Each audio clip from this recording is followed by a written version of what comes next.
Hello students, this is Rahul Padhania and you are watching Being Biological.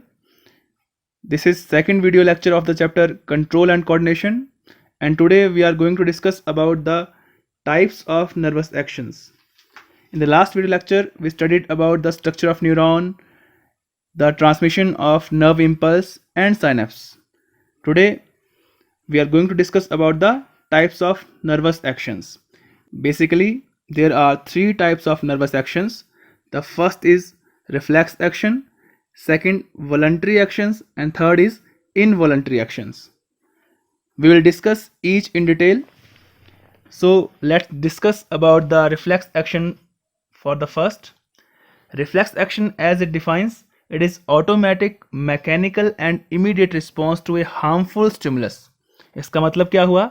ये automatic होने वाला मतलब ये हमारी विल के अंडर नहीं होता, इनवॉलंटरी होता है. मैकेनिकल यानी जहाँ से कुछ काम हो रहा है, और इमीडिएट रिस्पॉन्स है towards a harmful stimulus.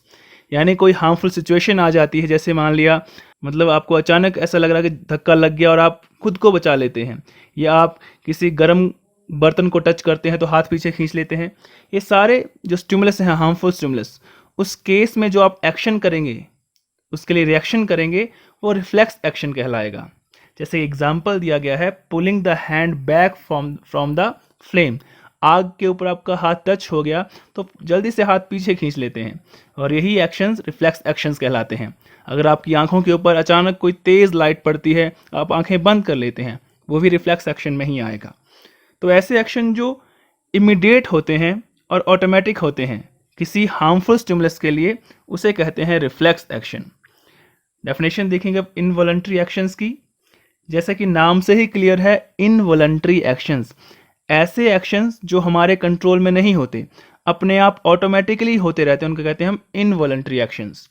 The actions which are not under control of will यानी हमारी इच्छा के कंट्रोल में ये नहीं होते. These are meant for controlling and coordinating the functioning of internal organs. जैसे हमारे internal organs हैं, उनको कब हार्मोन रिलीज करने हैं, कब डाइजेशन शुरू करना है, कब उनमें मूवमेंट, पेरिस्टाल्टिक मूवमेंट होनी चाहिए, ये सारे इंटरनल ऑर्गन्स की जो मूवमेंट है वो इनवॉलंटरी एक्शंस के थ्रू ही कंट्रोल होती हैं. थर्ड है वॉलंटरी एक्शंस. वॉलंटरी जैसा कि नाम ही बता रहा है, ये वो एक्शन है जो हमारे कंट्रोल में होते हैं, जो हमारी इच्छा से काम करते हैं. जैसे अगर मुझे अब कहा जाए कि जाओ बाज़ार से कुछ सामान लेके आओ, तो मैं जाऊंगा और सामान लेके आ जाऊंगा, यानी मेरी इच्छा कह रही है मुझे चलना है. तो ये सभी कंट्रोल किस में आएंगे? आपके वॉलंटरी एक्शंस में आएंगे. These are actions which are under control of will. These are performed under direction of brain. ये हमारा ब्रेन दिमाग से सोचने के बाद ये काम होते हैं. Example, picking of a pen for writing. अगर मुझे कुछ लिखना है इस टाइम तो मैं पेन उठाऊंगा, और एक किस एक्शन में आएगा? वॉलंटरी एक्शन में आएगा. हम रिफ्लेक्स एक्शन को आज थोड़ा डिटेल में पढ़ेंगे, क्योंकि वॉलंटरी इनवॉलंटरी एक्शंस का आपको डिटेल आपके एग्जामिनेशन में नहीं पूछते हैं. आपको मेन क्वेश्चन आते हैं कि रिफ्लेक्स एक्शन क्या होता है, कौन सा हमारा सेंट्रल नर्वस सिस्टम का पार्ट रिफ्लेक्स एक्शन में काम आता है, रिफ्लेक्स आर्क क्या होती है. ये सारे टॉपिक्स आज हम डिटेल में डिस्कस करने वाले हैं. तो what happens in reflex action. तो इसमें रिफ्लेक्स एक्शन की डेफिनेशन फिर से देखेंगे एक बार. It is a nerve mediated, यानी ये न्यूरल सिस्टम के अंडर कंट्रोल में होता है. ये ऑटोमेटिक, अपने आप होने वाला, इनवॉलंटरी, हमारी इच्छा से नहीं होता है, एंड स्पॉन्टेनियस, जो खुद ब खुद हो जाता है, to a stimulus acting on a specific receptor without consulting the will. यानी ऐसा नर्वस एक्शन जो ऑटोमेटिकली हो रहा है एक स्टिमुलस के लिए, तो उसे कहेंगे हम रिफ्लेक्स एक्शन. इसकी डिस्कवरी की थी मार्शल हॉल ने 1855 में. Reflex action occurs in response to stimulus where delay can be harmful. ये किसके लिए होता है? ये जब डिले यानी देरी हमारी मौत भी बन सकती है. ऐसे स्टिमुलस जिनके कारण हम बहुत खतरे में आ सकते हैं, उनके लिए जो रिस्पॉन्स होगा वो कहलाएगा reflex action. Example, closing of eyes when A flash of light targeted on them. जैसे आपकी आंखों के ऊपर मान लिया अंधेरे में कोई तेज रोशनी डालता है, तो आपकी आंखें अचानक बंद हो जाती हैं, क्योंकि उससे आपकी आंखें खराब हो सकती हैं तेज रोशनी से. तो आंखों को बचाने के लिए हमारी आंखें अपने आप ही बंद हो जाती हैं. Sweating on exercise and hot weather. हमें पसीना आता है बहुत एक्सरसाइज करते टाइम, क्योंकि अगर पसीना नहीं आएगा तो हमारी बॉडी से गर्मी बाहर नहीं निकलेगी और इससे हमारा टेम्परेचर रेगुलेट नहीं होगा, हमारे कोई भी इससे हार्मफुल इफेक्ट हमारी बॉडी पे पड़ सकते हैं। तो अपने आप ही पसीना निकलना शुरू हो जाता है जब गर्मी होती है बहुत ज़्यादा, या हम बहुत फास्ट एक्सरसाइज करते हैं, ये सभी रिफ्लेक्स एक्शन में आएगा। अब रिफ्लेक्स आर्क क्या होती है? रिफ्लेक्स आर्क यानी कि वो पाथवे जो एक स्टिमुलस से रिस्पॉन्स होने तक ट्रेवल करते हैं न्यूरॉन, उसे कहते हैं रिफ्लेक्स आर्क। यानी अगर हमारे हाथ ने टच किया एक गर्म बर्तन को, तो हमारे हाथ पे जो रिसेप्टर लगे हैं वहाँ के न्यूरॉन से लेके जो इफेक्टर यानी हमारे हाथ को पीछे खींचने के लिए जो मसल्स काम करेंगी, वहाँ तक का जो रास्ता होगा उसे कहेंगे हम रिफ्लेक्स आर्क। इसके कंपोनेंट्स हैं, देखिए। पहला स्टिमुलस यानी ऐसी सिचुएशन जिसमें आपको रिफ्लेक्स एक्शन करना पड़ रहा है, वो स्टिमुलस कहलाएगा। स्टिमुलस से इंफॉर्मेशन किसके पास आएगी? रिसेप्टर ऑर्गन के पास। मान लिया गरम कढ़ाई या गरम तेल जिसमें आपका हाथ टच हो गया है, वो स्टिमुलस है आपके लिए। उसका रिस्पांस किसके पास आएगा? रिसेप्टर ऑर्गन के पास, यानी आपकी स्किन उस हीट को सेंसिटाइज करेगी, उस हीट को फील करेगी। तो रिसेप्टर ऑर्गन आपका हाथ हुआ।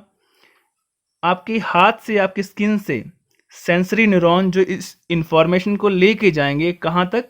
ब्रेन तक या स्पाइनल कॉर्ड तक। लेकिन रिफ्लेक्स एक्शन के केस में ओनली स्पाइनल कॉर्ड ही एक्ट करती है। तो सेंसरी न्यूरॉन इंफॉर्मेशन लेके जाएंगे स्पाइनल कॉर्ड तक। स्पाइनल कॉर्ड उस इंफॉर्मेशन को कंपाइल करेगा और उसका रिस्पांस बहुत जल्दी तैयार कर देगा कि हमें करना क्या है। तो जो रिस्पांस होगा वो मोटर न्यूरॉन के थ्रू इफेक्टर ऑर्गन तक पहुंचेगा। और इफेक्टर इस केस में कौन होंगे? हमारे बाजू के मसल्स जो हमारे हाथ को पीछे खींच लेंगे।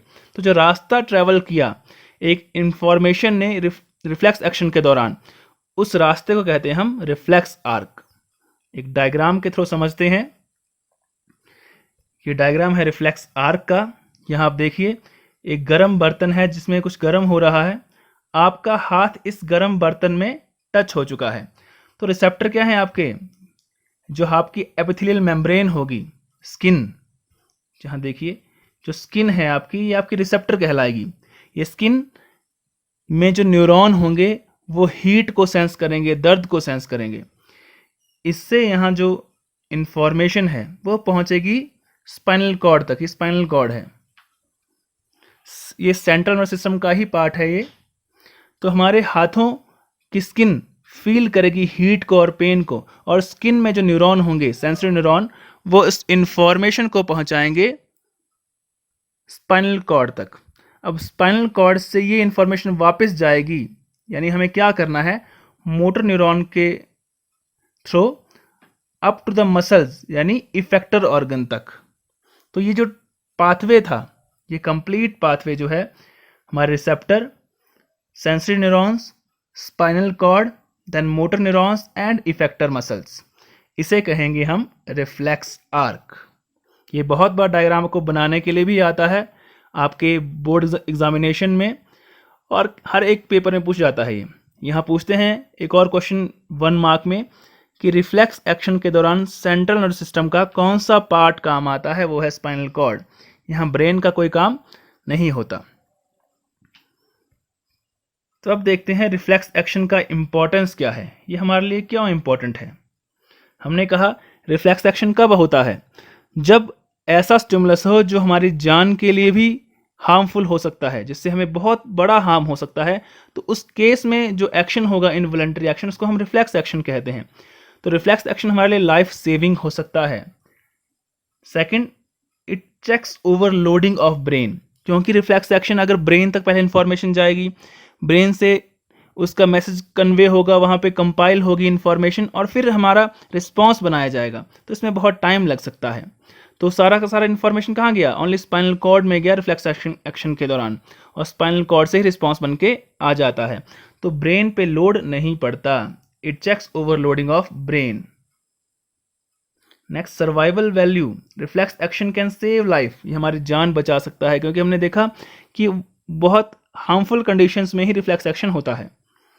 क्विक रिस्पॉन्स, ये बहुत ही फास्ट रिस्पॉन्स होता है, क्योंकि ये ब्रेन के एनालाइजिंग के विदाउट ही काम करता है, ओनली स्पाइनल कॉर्ड ही इसमें काम आती है। तो ये बहुत ही क्विक रिस्पॉन्स होता है। पहले हम एक बार रिवाइज कर लेते हैं कि हमने आज अभी तक क्या पढ़ा। हमने देखा कि हमारे पास 3 तरह के नर्वस एक्शन होते हैं। एक है रिफ्लेक्स एक्शन, सेकंड है voluntary actions and third is involuntary actions. Reflex action भी इनवॉलंटरी ही होता है, लेकिन ये स्पाइनल कॉर्ड करवाती है। ठीक है, तो 3 तरह के नर्वस एक्शन है। जो फर्स्ट है रिफ्लेक्स एक्शन, ये ऑटोमेटिक होता है, मैकेनिकल और इमीडिएट होता है टुवर्ड्स ए हार्मफुल स्टिमुलस, जैसे कि हाथों को फ्लेम से पीछे खींचना। इनवॉलंटरी एक्शन जो हमारी इच्छा के बगैर होते हैं, अपने आप हो जाते हैं, without control of will, and ये हमारे इंटरनल ऑर्गन्स को कंट्रोल करने के लिए होते हैं। थर्ड है वॉलंटरी एक्शन, ऐसे एक्शन जो हमारी इच्छा से होते हैं, जैसे कि मुझे अपनी कॉपी और पेन उठाना है, मुझे कहीं चल के जाना है, ये सारा वॉलंटरी एक्शंस में आएगा। इसके बाद हमने देखा रिफ्लेक्स एक्शन किसने डिस्कवर किया? मार्शल हॉल ने डिस्कवर किया 1855 में। और ये कब होता है? जब डिले हमारे लिए हार्मफुल हो, यानी बहुत जल्दी रिस्पॉन्स करना हो, उस टाइम में ये होता है। एग्जाम्पल बताए गए कि क्लोजिंग ऑफ आइज, आंखें बंद करना जब हमारी आंखों पे लाइट पड़ रही हो बहुत तेज़, या एक्सरसाइज के टाइम या हॉट वेदर के टाइम स्वेटिंग। अब रिफ्लेक्स आर्क क्या होती है? वो पाथवे जिसके थ्रू रिफ्लेक्स एक्शन की इंफॉर्मेशन ट्रेवल करती है, उसे बोलते हैं reflex arc. The pathway taken by stimulus to travel from receptor organ to a effector organ. इसके कंपोनेंट थे स्टिमुलस, जिसे परसीव किया रिसेप्टर ऑर्गन ने, रिसेप्टर ऑर्गन से सेंसरी न्यूरॉन के थ्रू स्पाइनल कॉर्ड तक इंफॉर्मेशन गई, स्पाइनल कॉर्ड से जो रिस्पॉन्स आया वो मोटर न्यूरॉन के थ्रू इफेक्टर ऑर्गन तक पहुंचेगा और रिस्पॉन्स हो जाएगा।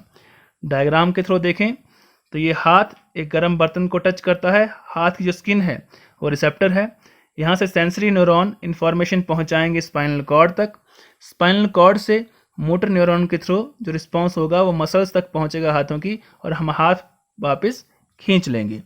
तो ये रिफ्लेक्स आर्क का डायग्राम था।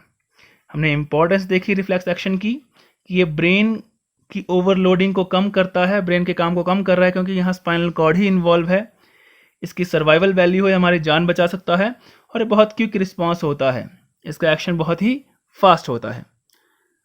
तो आज हमने reflex action, voluntary, involuntary action और रिफ्लेक्स आर्क के बारे में पढ़ा। नेक्स्ट लेक्चर में पढ़ेंगे हम ह्यूमन नर्वस सिस्टम के बारे में और ब्रेन के बारे में। तब तक इसी तरह घर बैठ के पढ़ाई करते रहें। Thank you, have a nice day.